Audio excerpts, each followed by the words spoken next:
Essex Business Radio.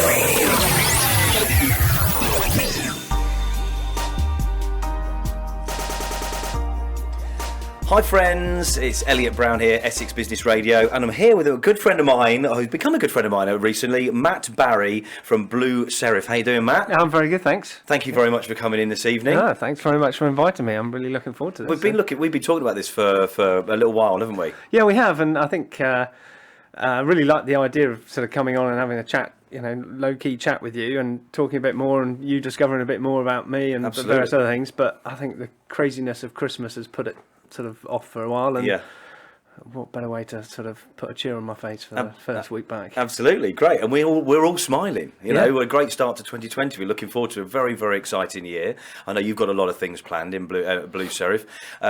Tell us what Blue Serif is. You class yourself as a jolly decent fellow. Which we spoke about before we went live. But what I really meant was about so it's a creative agency. Tell us. We're going to get into it later, but tell us what a creative agency is. What your business is. Yeah. So we're basically all encompassing 360 creative agency. From brand through to advertising, digital, we provide all the creative outputs that businesses and brands need. Yeah. And whether it's starting from a brand and actually creating that, or rebranding for someone, or an organisation, or a solution, or product. Yeah. And then producing all the assets and creating all the marketing materials and working closely with their marketing consultants or their internal marketing teams, and actually creating a whole brand vision for them, that they can feel strong and proud and confident to then go out and use to help sell and support their products and services. Very good. So yeah. How you practice that? Yeah, I didn't. Off the cuff. Just bullshit. Just bullshit. I don't think it is, because I've seen some of your work, and it's pretty impressive. I mean, you've worked with some great size, lots of different size clients, but some pretty impressive clients you've got, I believe. Yeah, that's one of the great things about what we do. We work with a whole range of different levels of clients. Definitely, I like that about you as well. You're really very adaptable like that. I think you've got you're a creative agency. You're a creative guy, aren't you? Yeah, and I think that's the core of it is those creative ideas and getting those brought to life. Yeah. And giving that whole mix to the of creativity, available to our clients, whether they're big or small. Yeah. And it's great that we've obviously got some very blue chip clients like Sony and Garmin. Yeah, exactly. On our books, and we've worked with a number of other ones in over the years. Yeah. And then we've got quite large SMEs and challenger brands, and then goes down to the smaller either local businesses or startups, entrepreneurs, and sort of tech clients. So yeah, it's a real broad mix, both across B2B and B2C. Yeah. And we're happy to work because we just love really getting under the skin of people's brands and their businesses to understand what they're about and understand how we can really visually interpret what they need, and produce all the different things, the assets, whether it's online, offline, for whatever they need. Yeah, okay. Well, listen, we want to find out a little bit more about you. And we're here in Essex, and you're based here in Brentwood as well, aren't you? Right in the centre of Brentwood. Yeah. But you're not from Brentwood, as I know. No. You're not actually an Essex boy, much like me as well. I'm not. We've had varied lives. Where are you from again? Well. Here we go. Yeah, you wouldn't bet it. I regard myself as Northern Irish. Okay. So it's... Oh, really? Yeah. Okay. I'm an Ulsterman. I'm actually born and brought up originally from a little place called Ballymena, which is just north of Belfast. Isn't there a kids programme that's based? That's probably, I don't know. Scotland. I think it is. Is it? It is. Yeah. Wasn't it Ballymore? Ballymore. Yeah. not to be confused with. Okay. Yeah. I don't think the people from Ballymena would. Okay. I do apologise. Anybody from Ballymena? I mean, it stemmed. I was born there and brought up, and I've got a military background. You've got a military, not from me personally, but my family, father, my father, and a lot of my relatives. So sort of very used to. Every 2 years, we used to move around the place, and we've lived. all over the place. A large majority of that, until I was about 16, was in Northern Ireland in different places. My dad was in the Northern Irish Regiment. Oh, okay. But I came to school over in England, and used to. Did you? I take you had an accent then, did you? Did you have an accent then? Did you? I used to. So I used to, especially after the summer holidays, I used to come back. Right. And especially, when you're sort of 12, 13, quite impressionable, you pick up the local twang and really get it. And my mates couldn't understand me. Right. Just, what are you saying? Yeah. And then you'd sort of drop in, the various colloquial. I can't even do an impression. No, well, I'm not even going to do it on the radio because I'll be terrible. But and then it sort of just fades off over the time that I was at school, and then you pick it back up when you went back for holidays and various other things. Yeah. But we also lived in Cyprus. Okay, did you? Yeah, my earliest memory of life. So we had a stint over in Cyprus when I was about 4 till 6. Right. And those are my earliest memories of life. Of course, it's and that it age, isn't it? Beautiful. I mean, I remember whereabouts were you in Cyprus? A number of places, Limassol, Episcopi, I know and Akrotiri. Okay. And but I remember Paphos. I remember sitting outside in Paphos, pelicans walking past, getting my hair cut as a young lad. Yeah. And on this harbour environment, just really tranquil, and it's, from what I've been told, it's very, very different Paphos now. I was due to get married in Paphos a couple of years ago. Blimey. Yeah. That seems like a past life, but yeah. Okay. So and I lived in Germany.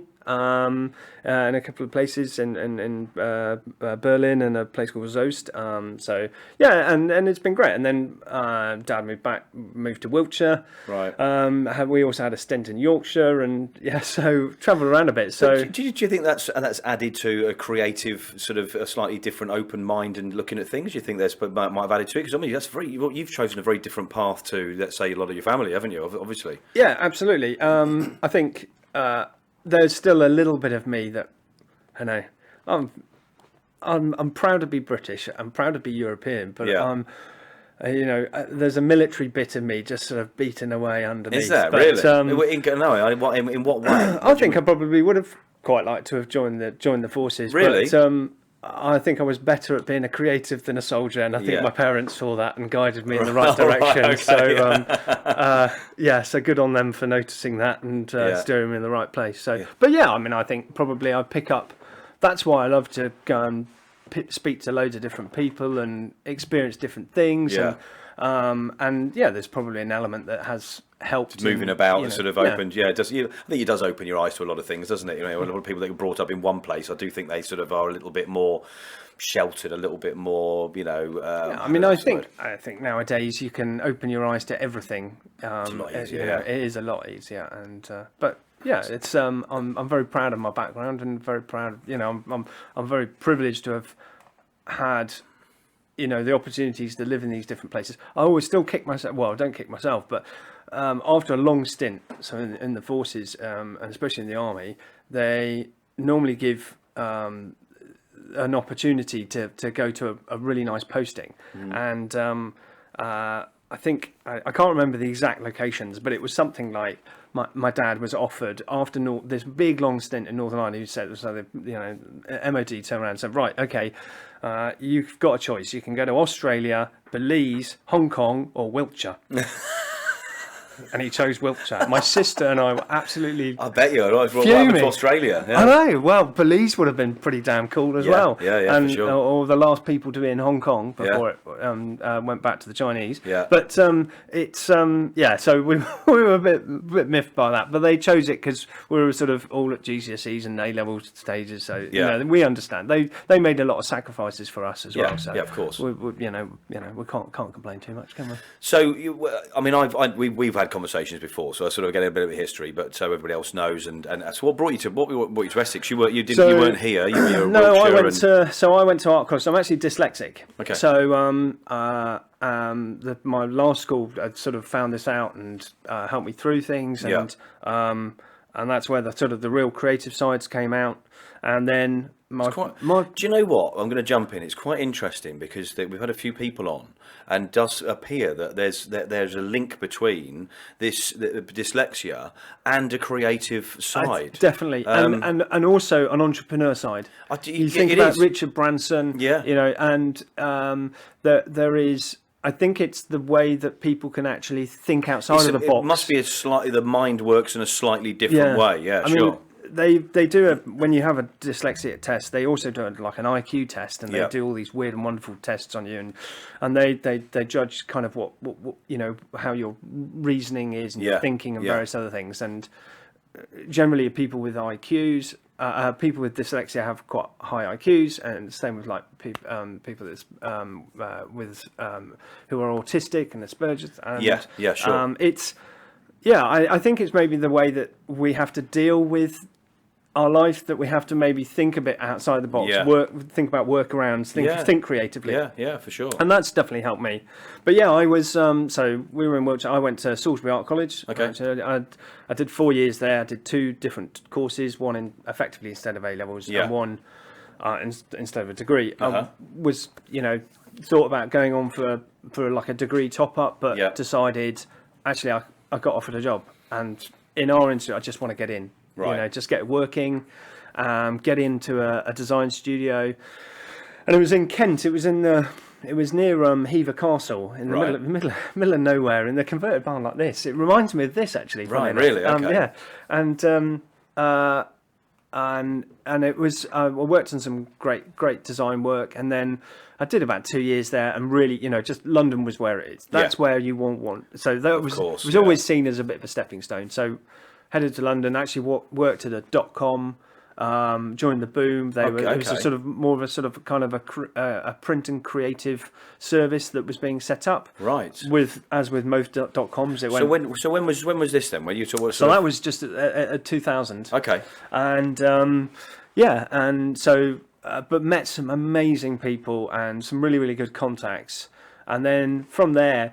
And it's quite common within our sector, and I mean I've encouraged it to my employees now, although I'm kind of grateful that they haven't done it. But I've said, look, I totally understand if after 2-3 years you want to move on, you want to go somewhere else, you want to get a different experience from a creative aspect. Yeah.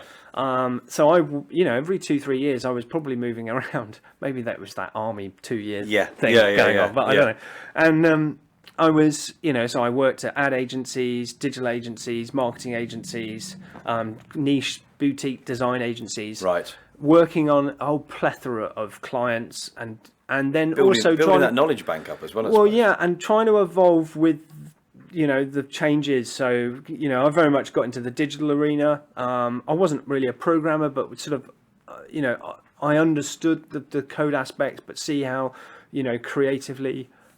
We could evolve, and and from there, so I was in London for I don't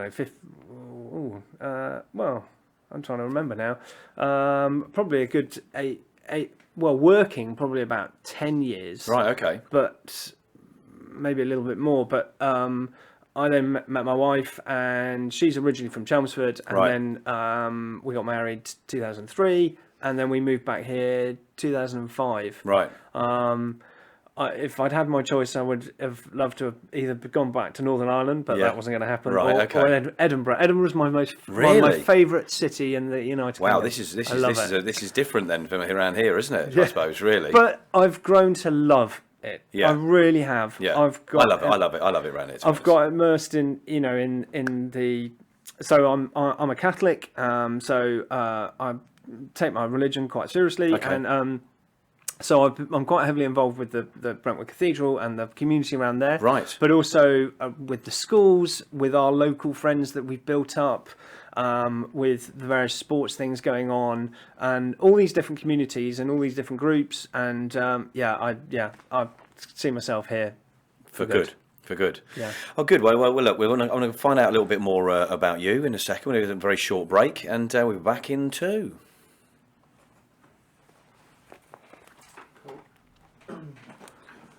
All right. Perfect. It's easy. So we're still recording now, aren't we? Yeah, so for anybody that's still watching, we've switched it off. We have a quick break. We're going to do. I'm just going to tell you about it anyway. So we're doing this video which we've just started loading up onto YouTube. And we're just going to sort of launching the YouTube channel. So you are going to get some extra bits. Joel is taking his top off. Put it away. Fucking hell. Oh, what are you doing? The light went out for a minute, mate. That's a bit cruel, that is. Hey, I don't know. Hey, listen. Christmas. For the last fucking 6 years. Hey, there's a year, and in fact, it's a year. I did say I was going to go back to the gym on the 7th. I know, yeah. Brother, but no. Yeah. All right, easy. So yeah, we haven't seen this yet. We'll bring him up on in a little while. But so we've got the blue sheriff over here. Am I allowed to touch it? Yeah. He's not like the elf. All the magic disappears. So we got. This camera's on, is it? Yeah. Okay, this one's on. So this is the blue sheriff. So you take him around everywhere. Yeah. Yeah. Listen, his tie's a bit crooked. Yeah, he's on the piss. A bit dishevelled, isn't he? Oh, you should. Well, yeah. When I see him on these old nights out, and I mean. Yeah. He's a bit of for the viewers, he's. Right, do you want to do that? So I can't reach over. Do you want to just put him straight? He stems from people mistaking the name of the company for Blue Sheriff. Yeah, and we got a purchase order. Right. With Blue Sheriff from Sony. It said, oh, really? At the top it says Blue Sheriff, address, all the details, and then it just says design support for October from the Blue Sheriff. As soon as I got that, I've got to do this. Yeah. So we had a look. How long ago is that then? So how long have you been doing? Probably about 3 years. Oh, okay. How old's your business? So it's 5 years now. Okay. I mean, it was just me. Yeah. At the bottom, the bottom of the garden. Yeah. It was about 3 years ago. Maybe we decided to do this. So I looked online, and he's actually secret now. He's actually the official Sheriff Rothsco doll from Dukes of Hazzard. No, really? Yeah. And again, little secret. Probably not shouldn't. Roscoe Pico. Yeah, that's him. How do I remember that? Yeah. That is him. That's him. Ah. But he was the best one that we could find that we thought, works well. Yeah, works well. And yeah, so we've obviously done the Sheriff on the Shelf thing for Christmas. Yeah. And we've also done the Sheriff Does Work experience. Yeah. So that's when we let him loose for a week with a client or a contact, and then they just do stuff and post and share. The Christmas one's all about raising money for a particular charity. Yeah. So this year was it was St Francis Hospice. Last year was SNAP. Yeah. The year before Hopefield Sanctuary. Yeah. So well, let's bring that up in the in the podcast and record that in a second, because I think it's a great thing to mention. To be fair. Do something like that. It's quite fun. Yeah, I'm trying to. I don't think it's something that you can necessarily just. You need an old blacksmith. You need a. Yeah. I think that it would work. It would work for here for the radio side. It wouldn't work for the business necessarily. I don't think, to be honest. But you can with the media side. You can create. You can be creative. Can't with you? Us, we just get away with it. Yeah. And being a creative agency, it's creative. So I like it. Clients seem to respond quite well. So. Go on, let's crack on then and do that. So you're seeing a few things that you wouldn't be hearing, and we'll quickly go over that in a second. What are you saying, Joel? Hello. Right. Yeah. Perfect. Da-da-dee-dee. 3. Oops. Sorry. Oh! What are you doing? Screw up. Right. Delete. No. Don't do that. Don't do that. You're doing a wonderful job, Joel. No, I try my best. I do, honestly. Right, 3, 2, 1, go.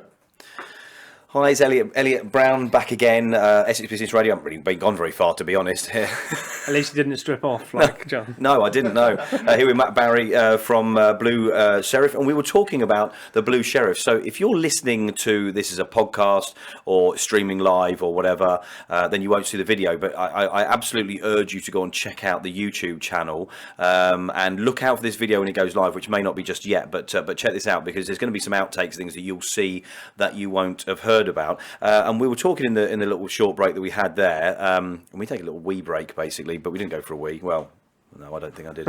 But we were talking about the Blue Sheriff. So you brought in with you what is an infamous sort of doll, basically. Yeah. Yes. And I mean, this is not like a life-size doll and anything like that. So explain to me how that sort of came about. Yeah. So obviously the company name Blue Serif. Yeah. Where did that name come from? By the way. I plucked it out of the air. Did you? Yeah, kind of. Blue is one of my favourite colours. Okay. And serif is part of a font, so it relates to typography. Of course it is. Yeah. So it relates to sans typography. serif. Exactly. Yeah. Or serif, if you really want. Oh, okay. I didn't realise it was serif. If it's actually French. Serif. Yeah, apparently. But do you like the accent? It's better than my Northern Irish accent. Anyway, So that's where it came from, and I'd actually set the company up officially like 10 years ago. Right. Actually, pretty much to the day. Really? Only because I was doing freelance while I was at an agency in London. Right. Okay. So I was just doing little bits, and I thought I might as well just set this up and see where it goes. Yeah. And then things had materialised. I left the Did agency. you realise it was going to go like where it's Yeah. gone? Well, I mean, there was lots of reasons why I left, and I'm not going to go into them today, but We'll come back to it and then so Blue Serif, and anyway, we've had some purchase orders from a client, and it was all addressed correctly, Blue Serif, the address and blah blah blah, and it just said design support for October from the Blue Sheriff. Yeah. And a number, like my friends had mocked me about this, and they'd even sort of gone down the line. So the word sheriff had been brought up before already. Yeah, right, I mean, they were also, my friends were saying, "How's the dirty sheriff's badge going?" Right. And well, as you would do. I love that. So how was it doing? I'm sure that was doing all right. Yeah, very nice. Yeah. Very nice, thank you. This could deteriorate quite quickly. Yeah, very easily. You're lucky we're not doing shots and prosecco tonight. To be honest, we'll do that in the next one.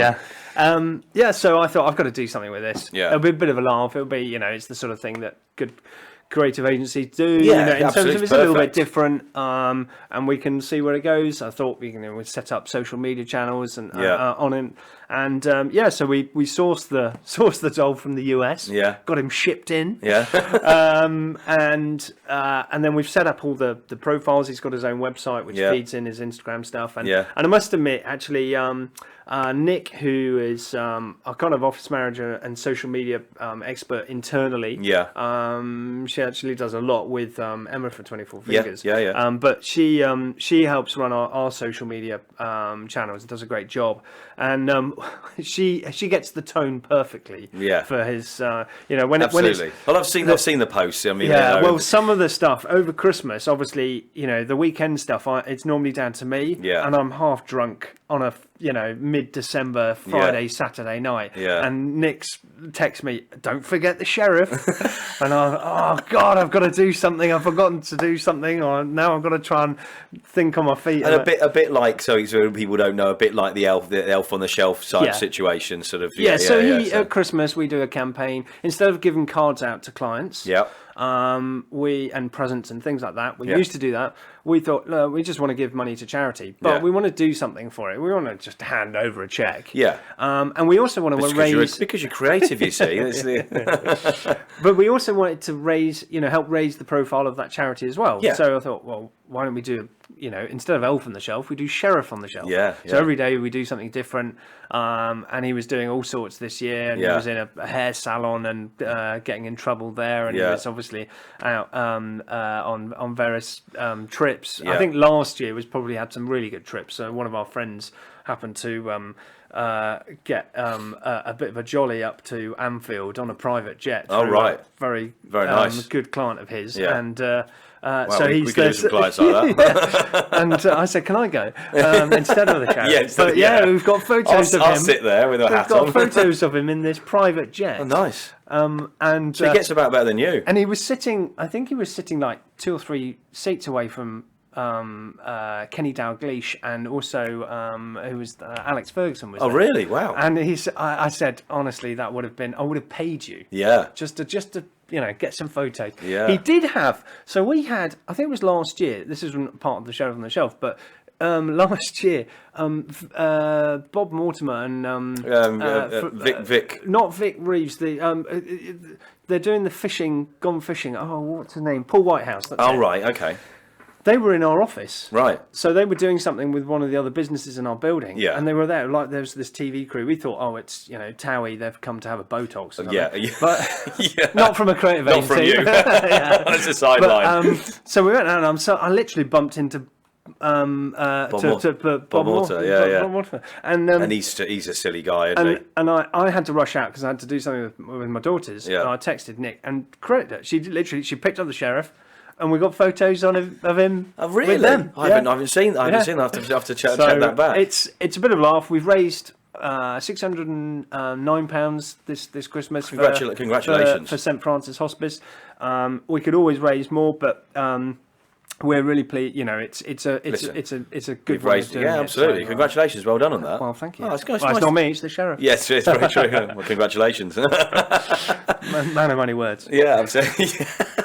So we sort of went off track a little bit, but I like that. So where were we? What have we got back to? So you were before you were moving to Essex. Yeah, so I've got. You moved in. You loved it, and you loved it, and you love it here. Yeah, no, I've got twin daughters now, who are both at secondary school, and we're very, very happy, and so I'd left the agency like 5 years ago that I was working at, started the business at the bottom of the garden. Yeah. Just wanted to go freelance, but was just turning work away. Yeah. And I thought, well, this is silly. If I don't do something with it, I'll regret. Yeah. This opportunity that I've got. So I thought I'll give it a go, but grow the business organically. Yeah. And start to take people on, and we were still at the bottom of the garden, and I thought it was getting a little bit cosy. Yeah. And some of these, some of the young designers that were coming to the bottom of the garden, I dread to think what their parents or other halves thought. What did you have down the bottom of the garden? So we had an office built. Oh, okay. It could sit, I suppose, two comfortably, three-ish, four at a squeeze. So what was it? What was it? Was it a wooden? Was it prefab, or what was it? Yeah, it's kind of a prefab. Okay. I got it through one of these like garden office companies. Okay, yeah, it's not a log cabin type thing. But okay, it's, I know the sort of it's thing. It's a little bit more contemporary. Sure. But now it's the girls' den. So now we've got we're offices just off Brentwood High Street. Yeah.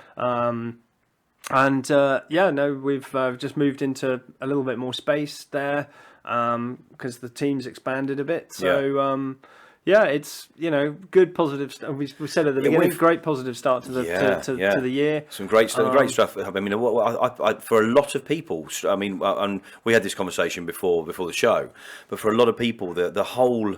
Do you know what? The whole feel of everybody, that sort of that positive drive, that there seems to be a lot of that going on generally across the board, and we talked about this before the show. I think it's down to the politics a lot. I mean, I'm not a big into politics a huge amount, but what a massive change it's made, I think, in the last month, having these sort of decisions made and moving forward. I think for the UK as a whole, I think has been a great thing, and I don't want to get into politics right now, but it's amazing how that's changed and created this positive start to the year, which, let's face it, we're pessimistic bastards in the UK. As you know, I can't remember years ago when the market crashed. So let's say, fucking hell, it was 10 odd years ago, wasn't it? The Burton-on-Trent, actually, near where I grew up, was the most pessimistic town on the planet. Now, I don't think it's changed a lot, to be fair.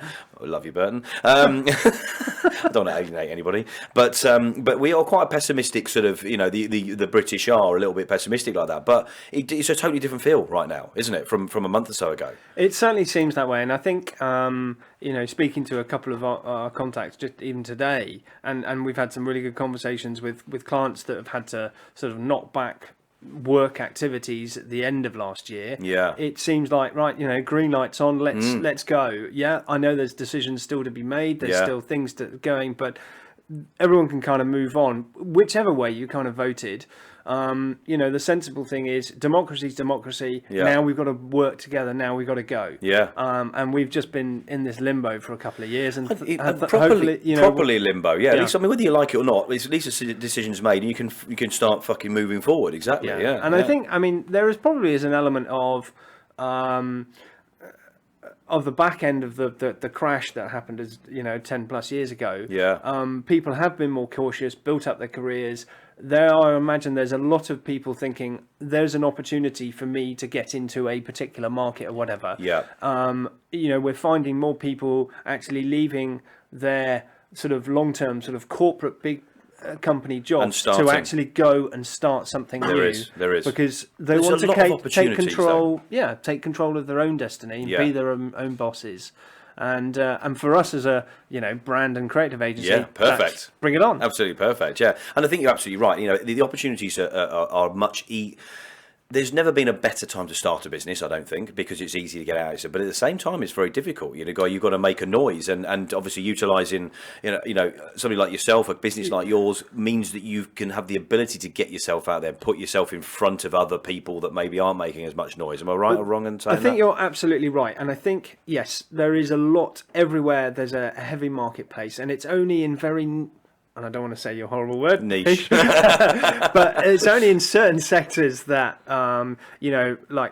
real tech startups, which are in that space, that are in a world of their own, that you won't necessarily find that competition. But it's a great, I worked at an agency just around the corner from, Tech City, and there's that's going to keep on growing, and as a country, we've got that technology and creative background to really grow. Yeah. But what's really interesting is a number of our clients are international, whether it's European, American, and especially on the American side, actually, brand Britain is fabulous. Yeah. And at the moment, it's cheap as chips. Yeah. So they're getting a great experience. They said, we're working with a client in Chicago on some of their clients. Right. We're actually earning more than our normal rate, but we're actually cheaper than other agencies. I mean, that's normally a little bit of our model anyway. Yeah. But for these guys, they're like, well, we're getting the best of British. Yeah. We're getting these guys that really know their stuff. They're really responsive. They're a great team. They respect the UK as well, don't they? They do. The British don't respect the British in these areas, I don't think, as much as you do get from America. I think, America and Europe, there are plenty of opportunities. Yeah. While, certainly at the moment, while the currencies are at where they are at. Yes, yeah, for sure. There are massive opportunities. Yes, I know there's challenges for importers as well. So, but... we're going a bit heavy on the old. No. Listen, I like this. The subjects can go, wherever, and I think it's very current, and I think you're absolutely right bringing it up. But even last year, though, I realised that people do tend to have quite a lot of respect for the way people run business in the UK, and don't necessarily get the same in the UK. I think it might be going to change this year. I think there's a big change. I think there's a big change going on. I think the timing's bloody good for it. Really. And that's where I'd encourage people with businesses, don't just look at the UK. Yeah. Look further afield. Listen, I've always. And there are no boundaries. There are absolutely. We are working out of a relatively small office in Brentwood. Yeah. And we have some of the biggest tech giants on our books. Yes. And we're working. As I said, Europe, Japan, Australia, and the US. Yeah. Well, I mean, Forge Management, who sponsors Essex Business Radio, and is obviously, is to do with me. And I don't plug the business at all. I'm not plugging it. But we have international, clients, and I've always been an international sort of person for many years. I'd never sort of see it's just UK. It's a big world, and it's easy to get yourself out there if you want to. And there's plenty of ways to do that. But we'll come to that to another show. We'll talk about that. But what I do want to talk about after this quick break, because it's a big passion of mine, snowboarding. As we want to talk a little bit about what you're going to be doing fairly soon. When do you go? So it's the half term. So I think we fly Valentine's Day. You bastard. Looking forward to it. I've seriously got the bug now. So, yeah. Well, let's talk about that in a second. Let's just take a quick wee break. Yeah. I'll be doing that. Will you? So if you do want the toilet, 15 went like 5. Hey, mate. There you go. Your fucking the hour will fly, and you'll think, how have we done that? Mind your head.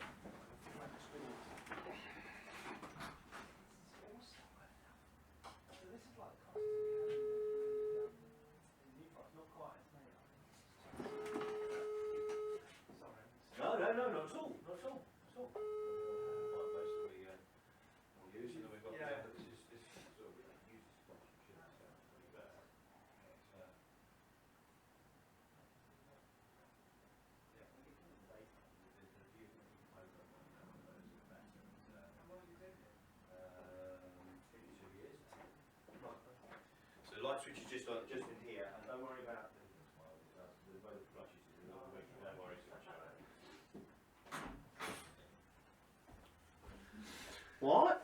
alright? You alright? Yeah, I'm good. You alright?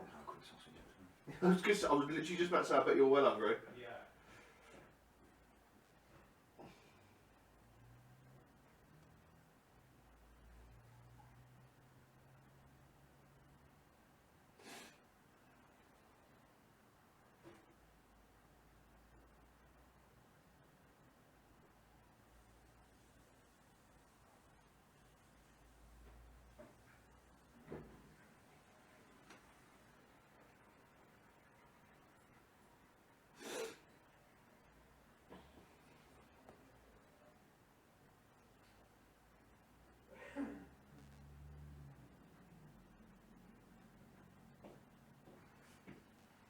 Water.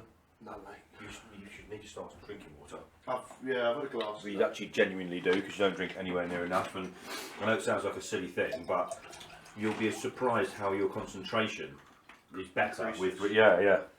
What I do tomorrow, nothing to do with water, is I'll take this break out. Yeah. Because nothing's really. Oh, okay. Yeah, we can just edit it. Yeah. So what are you using? Adobe. No, Adobe Audition. Yeah. It's called. Yeah. And then we've got something called Minicam here. Right. Which obviously we've got a camera there, got one there. So that just whatever. So that is currently recording that. So if I just when you start speaking, I'll just flick it to number 2, and then we. This is Audition. Yeah. We've got a wide one here. And this is called Minicam. So we will be doing lives, and you can have about 10 more camera angles on there. But what you do is if for example you're in Australia. Yeah. And you're on your phone, right, I'll give you an app, and so you can dial in. It uses your phone as a camera angle, so then we can have multiple conversations, which is very cool. Yeah, it's a good bit of software actually. Is that something you're looking to do, like We're going to yes. kind of yeah, for sure. Yeah. In fact, I'm going to do Brian, who helped settle this up. Hi, Brian. Brian, who helped settle this with a good mate of mine in the States. We're going to do one with his wife because they had a sign language business. Which is quite an interesting story. Yeah. So we're going to do one as a first test. We're going to do that and because we've done one before. We did a test before. We're going to record that one, and then do it all. So it will work quite well. But yeah, it's pretty cool. And yeah, these are HD webcams. But I'm not being funny. But you could spend a lot of money on cameras and not really and get nothing better than this. Yeah. And it's all about because the users aren't going to notice much difference. I mean, it depends on what you're obviously videoing, and because of Sony in the broadcast sector, I know a fair bit about it. Yeah. But it's always only as reliant as the stream and the feed that you're able to produce. Yeah. And we're still lagging way behind here in the UK. Well, we can go live now. We tried doing lives when we first did this. When we were playing about with it a good few months ago, and we had 15 meg here, right? Fucking awful the broadband. Yeah. So we'd get 788. Yeah. So we'd get 7 minutes into doing a live on Facebook through these, because with all 3 of these, there's quite a lot of data, and it was literally jamming on 7 minutes in, it would just crash out. Now we can do lives. We can do lives. No, it's just the BT broadband. So it's like fibre broadband. Fantastic. It's fucking brilliant, mate. Seriously, it took me months to get it sorted, but now it's in. We've got 50. We've got 50 upload. You're quite remote. It was awful here. But you've got the advantage of once you've got it in, you've got no one piggybacking elsewhere. Exactly. So it stays about 50 upload. Wow. Which is fucking brilliant. That's so incredible. Now we can do lives when we are going to. I mean that's... for now we're not. End of February we've got the next stage, and then we'll do some lives and we'll do some interviews and we'll do some stuff like that, which would be pretty cool. I'm looking forward to doing that. But we have the ability to do it now, and this all works well because you literally this with Minicam feeds straight into Facebook. So it's fucking brilliant. Yeah. And that's fantastic. But you've obviously also got to take it into account the users, if they're on their mobiles, they could be just still of course, yes, and so that whole network, that mobile network data just needs to catch up. And I know the investments going in. When I was living in Spain with the 4G I used to get in Spain is about triple the speed of the 4G I get here. It's just because there's so much. There's so many people. There are so many in a concentrated area. Yeah, for sure. That's what it is. But yeah, ready whenever you are. Yeah. Ready? Cool. Perfect.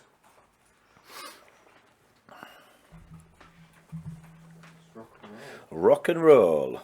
So they 50 minutes go quickly, don't they? They do. Right, third 15. 3, 2, 1, go.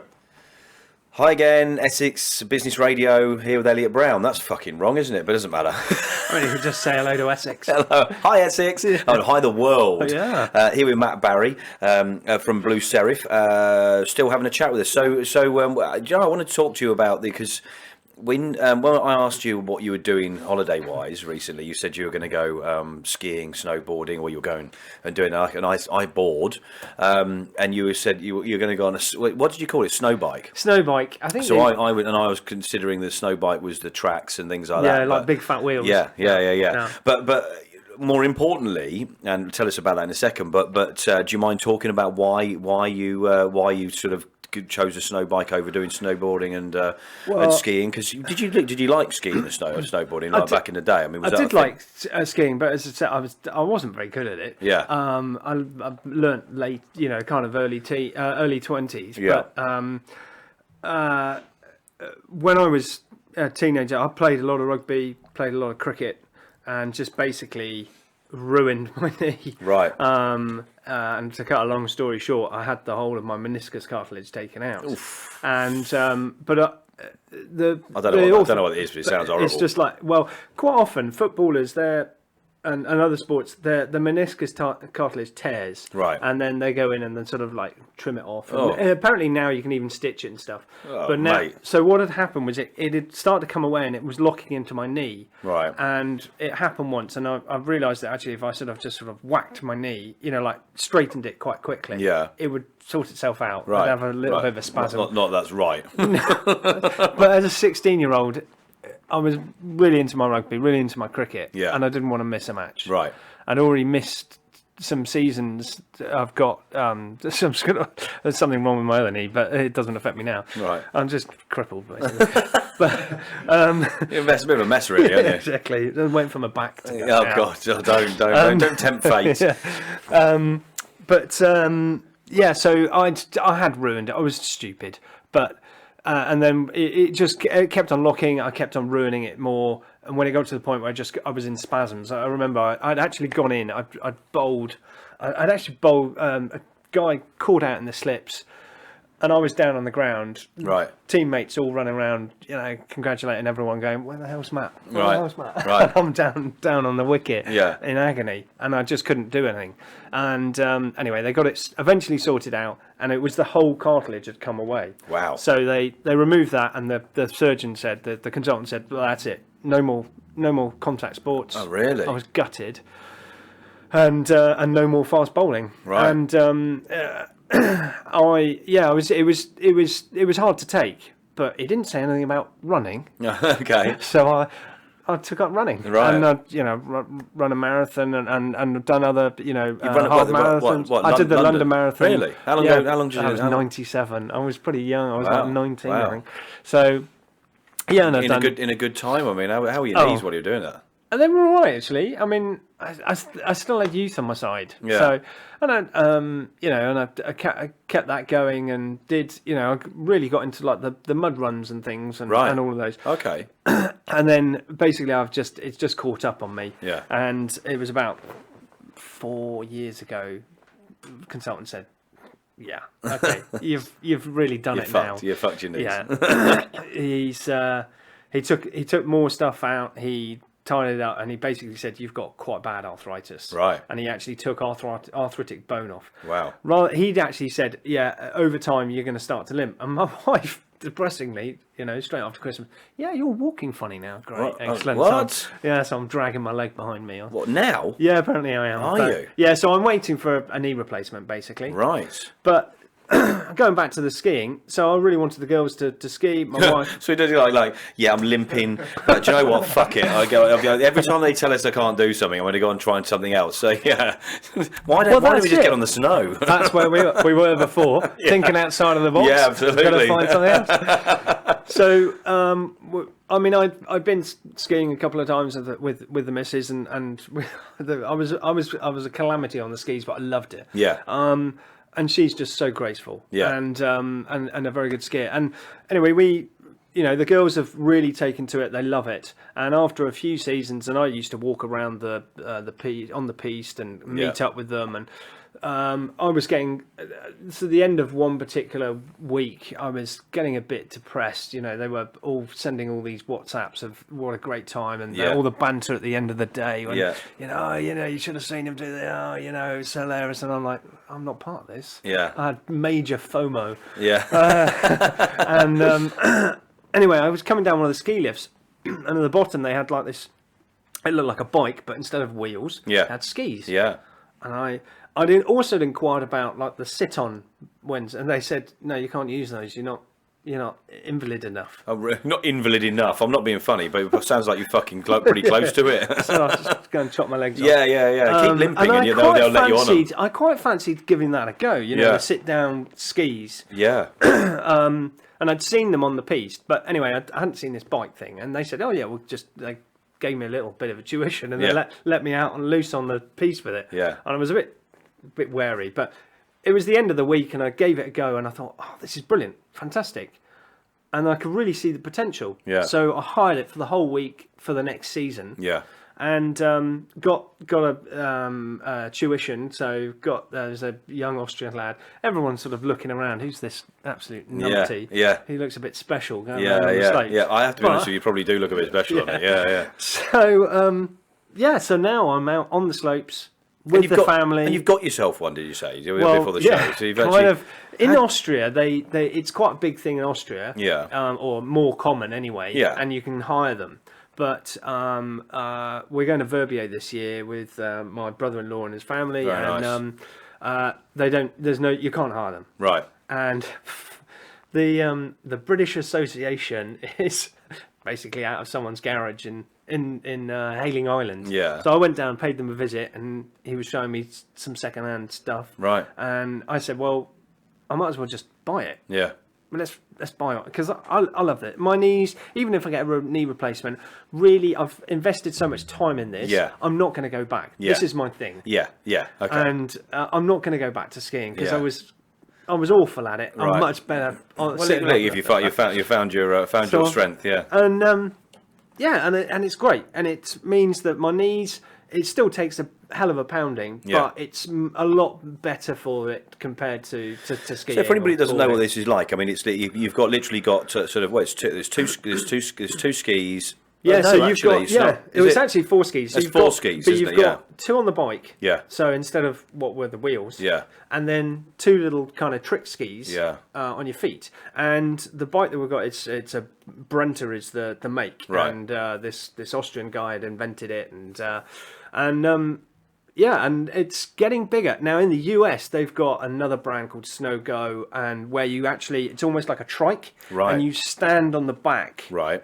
And it's becoming huge in the US. Really? I had seen one before, but I mean, it must have been on something. I don't know, but I mean, when you showed me a video before we recorded, obviously, and it looks pretty cool. I fancy having to go on it for sure. And it's becoming a bigger thing. I mean, I think so. And listen, I suppose what he's doing is great, because people that don't or can't ski or don't have that sort of confidence to just be on board gives them something else to do. And that's the great thing about the world today, isn't it? There's loads of different versions of things for people to do. So everybody has got the ability or the opportunity to have a go at things. Yeah. And that's good. That's good. That's a good thing. Absolutely. Well, look at you. I mean, old limpy boy over here. Don't call me limpy. Some people might be anyone else. I didn't think about that. I've got a reputation to keep. Do you mind? Excellent. I love that. So when you're going to Verbier, when are you going? So the half term, yeah. So, nice. So a few weeks. Well, in about a month's time. So it should be good. Nice. I'm jealous. I'm very jealous. Yeah, it should be really good fun. And I've got to try and persuade them. The rules currently in Verbier is on a ski bike you're only allowed on the main gondolas. Now, Right. Verbier is a really good resort because you can get pretty much anywhere on the gondolas. Right. But like in Austria, you're allowed to go on the chairlifts. You kind of you sit on the end and you hook it over. Yeah. So I've got to persuade the chairlift operators. That Right. I'm all right. So they don't have. So there's not many of them where you're going. No. Oh my God, I'll be probably You're going to be the only person there. I'll be the special. Yeah. When I was learning, I'd KO'd on a quite a flat blue run in Austria and Outback, and my wife and my sister-in-law were wetting themselves with laughter. I came a cropper, and this young lad came up to me, started to speak to me very slowly. Yeah. Are you okay? Can I get any help? Thinking that I was basically, both mentally and physically not quite right. Well, I think you probably had something there. I probably am not mentally or physically quite right, but yeah, no, it's good fun. The great thing is I can get out there on the skis and see my girls skiing. Yeah, and they're coming on leaps and bounds and have fun with my family. That was the main thing for doing it. Yeah, definitely. And yeah. Did you do any water sports or anything like that? You ever been into that? No. I did do sort of windsurfing for a bit when I was younger. Yeah. We've going back to when we were in Northern Ireland. Yeah. One of the camps, a place called Ballykinler. Yeah. Fantastic camp. They used to run like sports, kind of summer breaks. Yeah. You could go. I learnt to mountaineer. I learnt to rock climb and abseil and canoe. And it was just, as kids, it was awesome in the holidays. Yeah. But they have a beach, quite a long beach, and you could, I learnt to windsurf. Yeah. But you learnt to turn pretty quickly because if you went past the red flag, right, you were in the firing range. Right. Oh, really? Yeah. Shit. So it was either jump off, or learn to turn pretty quick. Wow. Yeah. There's a good way of getting you to do it. Don't get to that red flag. So yeah. No, I like windsurfing's pretty good. But I do paddle boarding now. Right. Down in the coast. So my brother-in-law's got a house down in West Wittering, near Chichester, which is a lovely part of the world. Mm-hmm. Amazing beach. And so we go out paddle boarding in the summer a lot. Yeah. That's great fun. Yeah. Like, especially on a really still day, there's some shipwrecks and you can literally you Really? can be paddling for miles. Right. And we go on sort of little, adventures on I need to get out more. I need to get out more, to be honest. I mean, I love the water. It's water, snow as well, but I'm a big lover of the water. Yeah, were you saying you have a sort of boating background? Yeah. You see, I boating quite a lot as a kid. Yeah, and we were talking about obviously going down south, weren't we? I mean, you were down New Forest, like New Year, weren't you? Yeah. And it takes me back to when I was a kid going to the boat show in Southampton in September around my birthday time, and camping in the New Forest. I love it down there. I don't know why. It sort of almost feels like home, which is weird because I think moved from Southampton when I was 2 years old. So it's not like I ever grew up down there. But whenever something in your genes, isn't it? It's something in your blood. There's some, it's like I feel comfortable further south. I mean, I grew up in the Midlands, but and so people call me Northerner because there's probably a slight twang in there. But actually, the fact is, I'm much more southern than most, I suppose. Really, isn't it? It's probably caught in no man's land. Yeah, definitely. You're not definitely. southerner or I'm northerner. I'm nothing. I'm nothing. I'm just from the planet, just from the world. I'm just a global something or other. There's probably a few words that people could add in there. Add in the blanks. Yeah, absolutely. So, so this year you got big plans for the business and stuff as well. I mean, you've got. Do you tend to plan a lot? Are you? I'm terrible at planning. I must admit. Are you terrible as in you don't, or you're terrible at you over plan? I mean, I think this is where the business has evolved really quickly, and we've just been, just hitting the ground running constantly. Yeah. And we've come to a point, sort of 5 years on, we actually want to look at our brand. Yeah. We want to look at our proposition. Yeah. And see how that is, and sort things out internally in terms of processes. Most of them are all there and ready. Yeah. So, but I think we want to try and take stock this year. Yeah. See how we compare.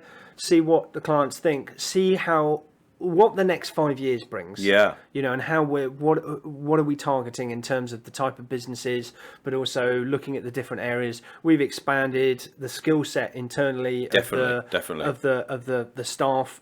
We've invested in training courses, and we've the team now are getting really, some people that have never done sort of digital design are getting awesome digital UI UX, which is sort of user experience and user interface design, and we're now doing bits of videography, but we do quite a bit of like video editing and animation, right? And we do a lot of event stuff, doing interactive stuff with, we see that that's quite a good area. Because if you create an interactive bit of collateral, whether it's a sales piece or a customer engagement piece or whatever it might be, there's a lot more longevity for the brand. For sure. So that they can use it online, offline, in events, all kinds of things. It's good that you're looking at it and you're evaluating the business and seeing how you can tweak it, because that's what it's all about, isn't it? You're never going to get it right. You're never going to get to a point where there's a sweet spot. I don't think, not in the modern world anyway, because things change, and it's good. I'm always conscious about not resting on my laurels. I'm taking things for granted. I'm always conscious of, I think we can do better. Yeah. I think, I'm looking at the stuff that we do. I'm very proud of what we've achieved, but also you should be. The creative that's coming out. Yeah. But I think we can always improve. Yeah, definitely. And I think that, both in terms of our output, but I think as individuals within the team, there's some people have more gumption to do that than others. Yeah. But I think as the team, we're expanding. It's going to be an interesting time. Yeah. Because there's an element of, I need to take a little bit of backseat from the day-to-day running. Absolutely, you do. We've talked about this. So for sure. And I'm trying to bring people in that have got the experience and the skill set, that I've got the confidence that they can then manage that side of the things. Definitely. I can dip in and out when I need to, do what you do but best. then look to how I can build the business and evolve us as a brand as well. Yeah. So it'll be an interesting time. I think 2020, new decade. It's gonna be a big year. Yeah, it's gonna be a big year, a big decade. It's gonna be the biggest decade in my life, I reckon. I don't know about you, and probably for you as well. Well, I think it will be the decade that will define my career, and probably my life. Because whatever spit out the end of 2030. I think whatever position we're in, that sounds weird. 2030. I haven't actually heard that before. That sounds weird, doesn't it? 2020 sounded weird though. 10 years ago, didn't it? That sounded futuristic almost, didn't it? Listen, let's come back to that. Let's have a little break, and we're going to come back to that in a second. I had to write 20. I had to write the address to the date for the first time, and that just seemed odd. Yeah, but 2030, actually the first time I've heard that. That sounds strange. But it's only 10. Like film. It does, yeah. Yes, yeah. I mean, and the weird thing is 2020 was all about, a lot of people go, so there's this Essex 2020 vision. Right. There's lots of different companies that we were going to do a whole thing called 2020 vision. It's fucking overused now. I'm pleased we didn't do it. I'm actually pleased we didn't do it. It has been. I've seen a lot of. I think people are now even doing 2050 as a sort of like, if you look at some of the councils and what they're doing, they've got like a 30-year plan, sort of thing. Right. Brentwood have signed this thing with the business development partnership, which is the thing that we've done all the brand work for. Yeah. That's it's a 30-year vision effectively. Wow. So there's a lot of councils thinking about 2050. I mean, fucking God only knows where we'll be in 2050. But you think about, specifically CES. Do you know what CES is, don't you? Yeah. So it's the big show in Vegas right now. Yeah, exactly. And the cars that are at CES that would have been if we'd have looked at this 20 years ago, would have been so far futuristic that we think that wouldn't have. Now, obviously, Tesla has helped to bring a lot of that stuff to the forefront and to reality. Sony have launched their own car. So we were looking at this yesterday. So not only Sony, but you got James Cameron. I fucking did this yesterday. David Cameron's brought a car out. James brought out a car. He's going to have it tattooed. He's going to be like Top Gear. David, I can't believe I just said that. But James Cameron brought us, collaborated with Mercedes, and have you seen the concept car? I haven't actually. No. For Avatar, it's an Avatar 2 concept car.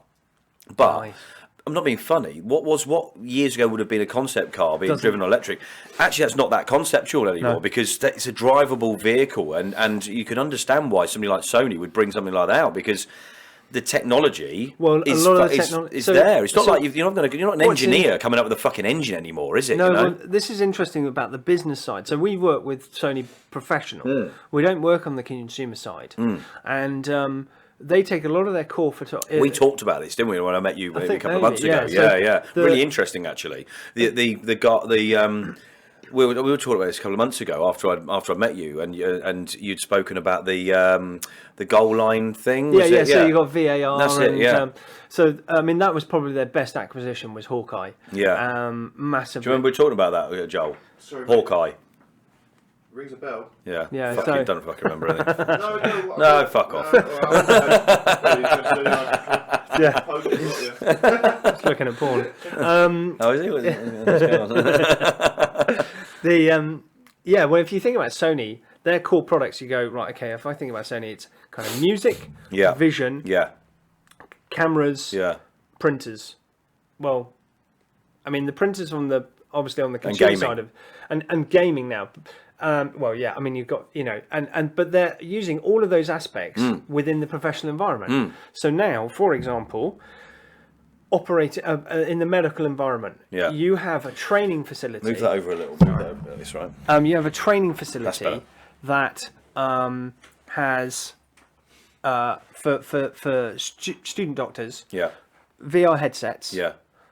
And they're looking at an operating theatre. Right. They're gathering content. It's coming in, so they're getting real-time footage from somewhere else. Yeah. And they're seeing almost first-hand in the virtual reality environment how an operation is going on. And then that is then being transferred into a lecture theatre, which is being displayed on the monitors. Yeah. They can interact, so they've got your tablet devices, whatever, they can share content. Yeah. And then in the actual operating theatre, the real life operating theatres, you've got Sony monitors that are showing HD, 3D, 4K content. Wow.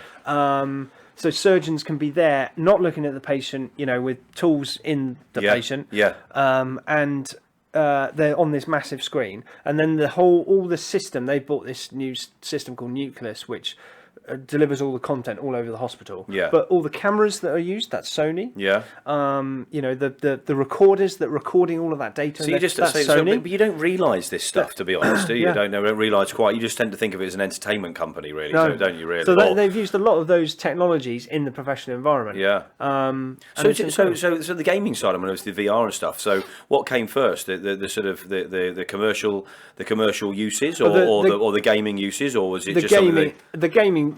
A lot of the, I would say a lot of the historical professional products and services have derived from the consumer side. Yeah. They've seen that there's a business need for it. Sure. Obviously, the consumer side make massive amounts of money. Although I heard a statistic, this is a while back, and this is probably still true today. Sony have certainly probably never made a proper profit on their Bravia on their TVs. Yeah. Because of not only because of the competition, but it's about they sell the innovations, and then they use that technology. They get it out into the market through the consumer, and then they use it within the professional environment, and it's that's where it's a really clever way of doing it. Yeah. Well, there's a lot of lost leaders in that world, though, isn't there? To be honest, so it's interesting though. It's interesting. Before meeting you and talking about that on the sort of commercial aspects and the uses and the applications, I never even considered it. Yeah. Never even considered it. I wouldn't have fucking considered even thinking about the fact that they'd be using that in an environment in hospitals and things like that. They've got this CLED display, which is a what's CLED? Crystal LED. Right. And each panel is about it's yay big. Yeah. Sort of A6 sort of size. Yeah. They can make it up to 21 meters squared. Right. Are they the transparent ones as well? No, they're kind of quite solid, but the definition is incredible, and it's a real showstopper because we do a lot of events for them. Right. They always we did. Do they? I mean, you don't see stuff like that EFA then, do you? So, do you? Yeah. Okay. It would be an IFA, IFA, if you don't know what it is. That's in Berlin, which is a. When I went to EFA for the first. It's tech. Yeah. Yeah. The curve screens they showcase there, and you're thinking, what the fuck? So that's always a week before IBC. Yes. Which is the one that we do. Right. That's a professional broadcast one. Right. And. So their keynote speech, we do all of the creative for. Yeah. We work with their senior team on the big keynote speech. Right. And that is televised and it's also projected on this massive CLED. So it's awesome working with Wow. That sounds cool. Yeah. CLED is the one above OLED then? Yeah, I mean it's OLED's the whatever organic LED and that was touted, years ago, and it's still, it's more probably focused small business and consumer. CLED it's used in big museums now. So or you'll have there's a big fancy fuck off company might have it in their big atrium reception, displaying some whales mating or whatever it is. Oh, I see. Right. Okay. The whales mating. It's brilliant that we got this going. Sorry. No, that's right. Apparently I didn't see it, but a couple of the contacts at Sony did it. The best one that they've seen is they had to go and they did a video case study of one that's just been put in on someone's luxury yacht. Oh, really? So this guy has put in the ultimate cinema room using it would be the old. I mean, it's so expensive to put in. It'd be like £5 million. What the fuck, really? Yeah. Mind you, if you've got a super yacht and what's $5 million for your cinema room? It's ridiculous. Wow. Yeah. So one day. Yeah, one day. So it's you're quite up on the tech stuff. Is that because you sort of work with it? We have to. We understand. You get quite animated. You're getting quite excited about it. I love it. Yeah. But then I do that with. Are you sort of at home? Are you really quite got a lot of tech and stuff? Are you sort of? No, I think we're quite traditional at home. Really? I think we're quite. But you'd like to have a little, wouldn't you? You'd like to have an area where you have all your toys. Alexa guru or something. Yeah. Yeah. Exactly. Alexa, do this.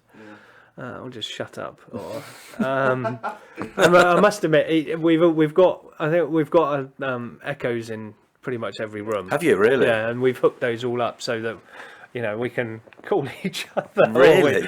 People are like you hear. Fuck, I'm way behind here. I'll go to sort that out.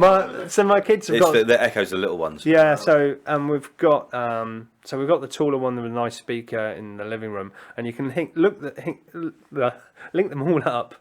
And play them, play the same music across. So it's like a bit of a Sonos, like a Sonos, a much cheaper Sonos. Yeah. But like with the girls, can you get subs with those? Yeah, you could Bluetooth it or attach it onto anything. Right. Okay. You can just get the input. Right. And then just attach that and use it as the technology. Right. No, what I mean, can you get sub? Because I like a bit of a bass. Well, you are talking about that. Yeah. Okay. So you can connect those to the echoes and all sorts, can you? Yeah, anything. That'd be perfect for a.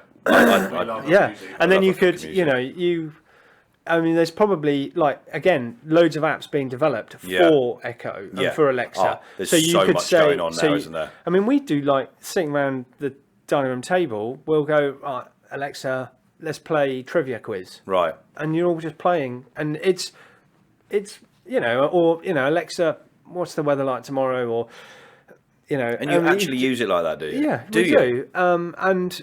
Like the girls use it a lot for their homework. Yeah. So they can say, Alexa, how do you spell whatever? That's the answer to 11. Yeah, exactly. I don't know, you lazy. But so they have their alarm clocks or Alexa. Yeah. And one of my daughters, I don't know whether it's too far away or something, you can just hear her because she has to change the voice. So you can change the name. So one you can change it as computer, Echo or Alexa, right? Because the girls are quite close together. Yeah. So if someone said Alexa, they could activate a little bit like when you say so Siri. You can hear Emily in the morning. Echo, shut up! Because there's alarms going. on and on and on, Yeah, and she can't understand. So it can get a bit annoying, but That's funny. I think it's quite. That's funny. I'm well way behind on that side. I don't have those. Don't have those. Right, we're gonna get this out, and we'll see how this goes. What? How that works?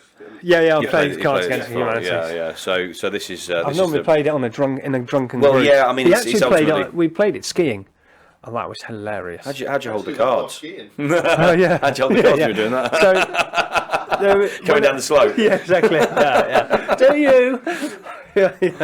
Hold that thought. Let's tell me about that in a second. Then I'm intrigued. Is that still recording? Is it up here? Is it? Go for it. I've said it at the end, and I think we'll get some really funny bits out of it. Yeah, for sure. Faux show. Do you need to get that? No.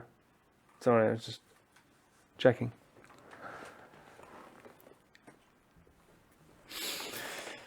Yeah. I don't know why we've suddenly gone quiet. It's all gone quiet. Yeah. Yeah. Love that. Right. Yeah. Cool. Yeah. Brilliant. We good? Fantastic. Tell me when you get ready to go. I'm ready to go. 3, 2, 1.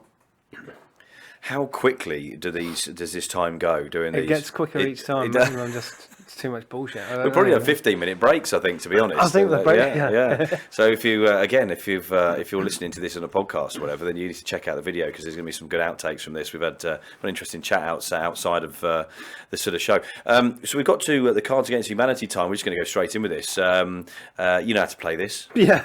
You were just about to tell me about you played this while skiing. Yeah, well, not literally. Oh, right, okay. On the ski holiday. So, yeah, there's a whole load of... There he goes. There we go. Can you see that? I need a photo of that. Is he? Can you see that on that camera? Yeah. Yeah, good. So you can't obviously see this on the. On obviously listening to it for fucking obvious reasons. We might be able to in 2030. There may be some weird technology. In 2030, yeah. But Blue Sheriff is now holding the Cards Against Humanity box. So yeah, go and tell us about that because we play this. This is what we do towards the end of our little fireside chat and see exactly what we get. So the black cards. I think I should have had some beers before this. The black cards. Well, next time we'll have a drink and a couple of shots, and we can do the second show in a couple of months. But so the black cards have got 1, 2, 3 spaces in it, or a question, and the white cards you fill in the gaps or you answer the question with it. So go on. So tell us. Is there a funny story? Is that was it. No, we were. Yeah, brilliant. Well, cheers for that. I'll get my coat. Just a good memory, I suppose. Good ski holiday. Yeah. There's 10.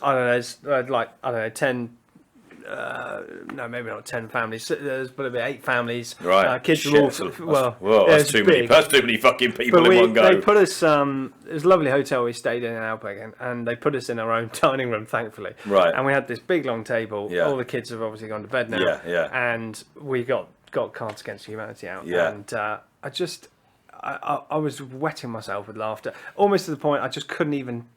I just read the cards, and I couldn't even get the words out. So yeah, it could be. I think I haven't actually played it on Drink. I mean, a friend of mine many years ago. I bring this up every bloody time. So anybody that hears all these podcasts, he'll be going, "Oh, he's telling the same story." But he told me about it and said you've got to do it on Drink. Really, to be fair. So don't start picking them and putting them back. You've got to. Oh, go on. Unless you can pick something funny. No, I was just trying to remember because. So take the black one and then just how many spaces you've got on the black card. Oh well, I've gone for. So how many spaces you got? I've got nothing. Oh, okay. So you just a question and answer then, is it? Or is it a statement? Pick another one. Don't choose them. And what are you doing? Okay. So do that, and then pick that, and then we'll do Joel, and then we'll go around in a second. So as I said, if you're just listening, then we're just passing these round. So pick a black card, Joel. Pick the white cards, whatever. I'm going to hand it over there. So while we're doing that.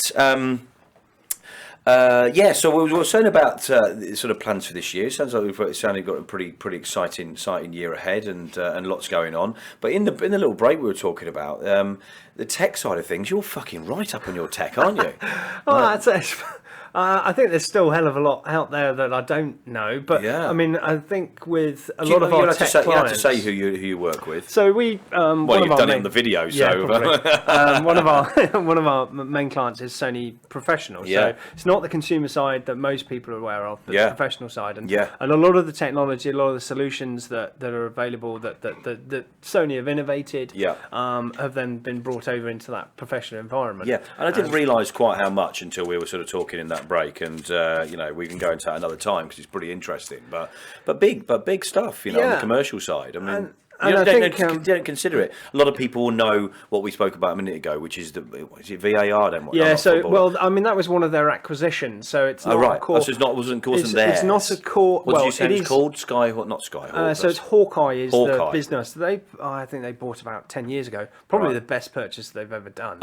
And that's obviously on the professional side. Yeah. And they've grown massively. They're in something like 17 plus different sports at the moment. Yeah. I mean, obviously you've got VIR. We've got goal line technology. You've got the try line technology in rugby. You've got obviously the tennis, the cricket. Yeah. And it's in also lots of other sports. Volleyball, basketball, baseball. In different ways. And they've got a partner. They've got another business, an arm called Pulse, which is all about the data, all about the interaction with the users. Yeah. So, like for example, if there's a survey that the broadcaster wants to put up about if they think that was foul play or offside or whatever. Yeah. The polls come in, the wagon wheels, all those sort of stats. Data. So how long have they been doing that? Because it's quite new that they brought that in to sort of actually almost referee in a way. We utilise it because I'm not being funny. The technology's been around for a while, but it took them a long time to adapt it and bring it into sport. Am I wrong? Well, I'm not a big into sport. So yeah, but I mean, I think it was obviously very much needed in cricket and tennis, and there's obviously just seems football, to be, no? Yeah, well, football just took a long time. That's what I mean. But I think that's mainly down not necessarily to the technology, but to the teams. The FA and the FIFA and UEFA. They've got to persuade those that. And they're like bloody gods on their own. And I think I think the jury's still out a little bit on VAR within football. I think so because how can it be though? Surely it's pretty conclusive, no? I mean, no? I think it's an interpretation. Very political conversation. Is it really? Is it? It's political depending on which team you're in. I've got such a wide view on the world. I don't get wrapped up in these things, particularly on the sports side. So, but I think there's probably just interpretations, and I think there's still, like for example, in rugby and in cricket, if no cricketer debates if snickometer or if it's out, they use it and that's verbatim. I think there's a lot more. Opinions, let's put it that way, in football. Yeah. And whether it's from, on the pitch or off the pitch. Yeah. And I think that's playing heavy at the moment against VAR. Right. They've had a few technical issues, I know. Really? They've had a few little things. Technology, though. Do we know why do we've got so little faith in all this technology we have? I think, but is it politics? Is it the politics? It's not the technology as such. It's the way it's being used. I think it's the attitude. Yeah, I think there's that, and I think it's without being derogatory to football fans. Of course. Yeah. And also football players. Yeah. It's the attitude. They don't necessarily have the respect. This could raise a few comments. This could be a subject. It's good. I don't think they have the respect for the referee and the officials that you have in other sports. Right. And this is seen as a referee. Right. So the respect isn't there. Yeah, absolutely. Yeah. And I think the doubt is already there. Yeah. Okay, yes, it's the way it's been implemented, and there's still, there's some technology, but I think it's a tough nut to crack. But I can't see it ever being relinquished. No, not now. It started. I mean, exactly. Why would you take that away and rely on human interaction? It's taken away a lot of the fun of football. Well, I think that's the other thing. It's got to move on, isn't it? It's becoming too accurate. It's too people can be offside from Hey, the world is becoming more accurate. I mean, that's the thing, isn't it? You know, it is. That's how humans are evolving. That we're evolving to the point where we don't want those mistakes or those errors. We want things straight away. We want to know those answers, and that's just the way the world's going. That's how we're evolving. I think it's unfortunate in football because the flow of the game is continuous. Yeah. Yes. Whereas you have natural breaks in cricket, tennis, and rugby. Yeah. And for example, with rugby, someone scores a try. If the fourth official actually thinks that something's happened, even before they'll say to the ref, right, hold up, we just want to have a look at something. Okay. And it because there's a natural break in that. That seems right. What they've got to get to is ensure that it doesn't get as ludicrous as American football, because NFL is just, and it's. I've got a lot of American friends, and they're saying it's now ridiculous. Really? They can't even understand half the rules themselves. Really? Yeah. And it's stopped for all kinds of infringements and bylaws of this and that and the other. But litigations was born in America, wasn't it? So I sort of get that. That's an interesting subject, and genuinely, I'm got a pretty good all-round knowledge of things. Sport isn't one of them, so this is quite an interesting area. I'm going to look into this now. I'm going to do a show on it, mate. Who knows? Anyway, so Cards Against Humanity. We went straight off subject there. I love that. So what you got then? Go on, give us your phrase on your black card. What you got? What have you got? To do it with the space and then do it again with the fill it in is what we do. And it would have gotten away with it too if it hadn't been for the entire internet. This sounds a bit tame, really. Yeah, it's a bit tame, that wasn't it? And you even fucking chose it. I didn't choose. I went out his way to get that one. That's a bit sad. I'm happy for you to redo. Wait till next time when we have a couple of shots and we're on the next show. Then we'll see. Then we'll maybe do a couple of rounds and we'll see how that goes. What you got, Joel? What you got? It's all right. Is it? You got a good one, have you? Are you going to do another one? Although actually, I probably should read it. I just saw this one and it went. So I would have gotten away with it if I hadn't have been for a Japanese toaster who can give a fuck. There we go. That's much better. Fucking hell, must try harder's going on your report. Cool, what you got, Joel? What's harshing my mellow man? Enormous Scandinavian women. Nice. I like that. That's probably, yeah. I've only seen the answer to this one, so this should be pretty good. So I've got a remarkable new study shows that chimps have evolved their own primitive version of, and then a space. So, a remarkable new study shows that chimps have evolved their own primitive version of being awesome at sex. Hey. Well, probably true. It's probably true. Yeah. In fact, I don't know. It's just chimps. I mean, I think chimps invented sex, didn't they? Yeah. Well, certainly for I don't humans. know that they invent. Well, I don't know that that's quite how we evolved, to be fair. But I mean, let's fucking go with it. Let's go. I don't think we were actually chimps, were we? According to Darwin. Oh, really? Yeah. Is that what Darwin said? We were all chimps. Yeah, and we've evolved from that. Is that right? Yeah. So chimps had to procreate themselves. I suppose. We're they've invented sex. We're linked. All right. Okay. We'll go with that. So what have you enjoyed coming in here this evening? I've loved it. I've really loved it. It's been a good switch off and a good chat. Nice to obviously talk a little bit of business, but just unwind and chat stuff. Yeah. So we're going to come back and we're going to do a prosecco and shots evening. Yeah, definitely. So I'll be definitely up for that. In a couple of months we'll do that, and where we'll catch up with how you've whether you've broken any more, or done anything else to your knees and to skiing and stuff like that. Yeah. And how things are going business wise, and I'm sure we can come up with some other subjects that are going to be pretty compelling and interesting. Have you ever done a podcast before? Have you ever been on radio or done anything like that? So yeah, I've done a couple of podcasts. Have you? We did one. I mean, it was part of the showcase. I did the interview with Carmel, and that went out on the podcast. Yeah, and stuff. Sure. Carmel Jane, who's coming on the show at some stage in the near future. Right. Yeah. So, and I did, I've forgotten what the other one was. It was years ago, I think. Right, okay. I think almost like when podcasts came out, we did something from the .com that we were working on. Yeah, I mean, we were looking at Joe Rogan's, and he was going back to what?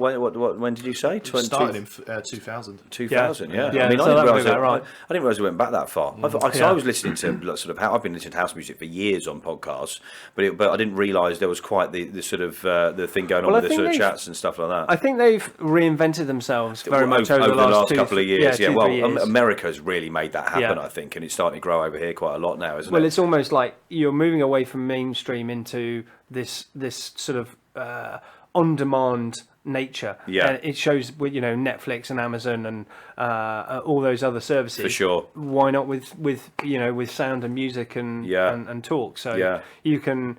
And that's one of the great things about it. You can sort of any subject, anything. Yeah.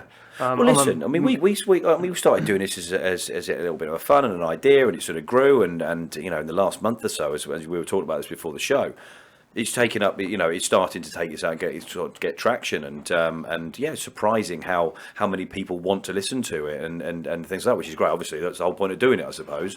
I do it because I quite like getting to know people. You know? I mean, when we had a chat before we sort of decided to do this. That's what we did. When there, I'm genuinely interested in what people do and how they do it, and getting to know them, and then seeing how you can sort of mould things and make things better. And that's I think you've got a really great nature about presenting and talking. You make people at ease, and I think that's a special talent. Yeah, special. Yeah, I didn't say you were special. No, you didn't. No. I mean, you can be special. Yeah, but we're all special. But I think, and good on you. I think that's great, and I think you really focus on your guest, and I think it gives a really good natural perception of the user. I wouldn't have even thought about doing anything like this. Yeah, cool. Oh, brilliant. Thanks very much for the invite. I'm really chuffed that I've come on. Brilliant, and I look forward to the next one we do, and good luck with your snow biking as well in a few weeks' time. Good luck with that. I'll send you videos. Yeah, listen, I want to know how you get on there with them sort of having to get up on the lifts and stuff like that, and how that's going to work. That's going to be interesting. Good luck with that one. Yeah, that might become a YouTube. So it's a Glühwein, isn't it? It's a Glühwein. What's your drink of choice? Oh, you're not going. No, Verbier. Sorry. So we're in Verbier. What's the drink there? It's similar, isn't it? It's a similar sort of thing. It probably is. There's probably red wine and just large steins of beer and probably very expensive cocktails. Very expensive. Very expensive. I know there's a ski. One of the runs, it ends at the W Hotel. Oh really? And they got a bar outside, and you literally ski down into the bar. Oh mate. And we'll be there. Anyway, let's fucking go now. No, thanks very much for joining us. Yeah, loved it. So where can people find you? Website, socials. Where can people find you? Yeah. So obviously, just search for Blue Serif. Yeah. Search for Blue Sheriff as well. Yeah. But blueserif.co.uk. Obviously, is a site, but and also our anchor is Blue Serif, and you'll find more information about us. We're quite vocal and around in different local networking, but also different environments in and around Brentwood and Essex. So the world, mate, as we've spoken. It's the world is a much smaller place with technology. Best of British brand, come and see us. Absolutely. Thanks again, mate, and it's been great to see you. It's been great, thank you. Matt Barry, Blue Serif. There'll be some links around this somewhere that you'll be able to see, and we're going to get we're going to do a photo. We're going to do. Hey, we're just doing a quick photo. So thanks very much, Elliot Browne, Essex Business Radio. We're going to sign off now. Thanks for joining us. And if you're listening to this, then go over to YouTube, check out Essex Business Radio, and you've got us on the socials as well. Thanks again for joining us. Thanks very much, Joel. Thank you. Thanks, Joel. Cheers, guys. Good job. Good. Yeah. Ciao for now, brown cow. Bye.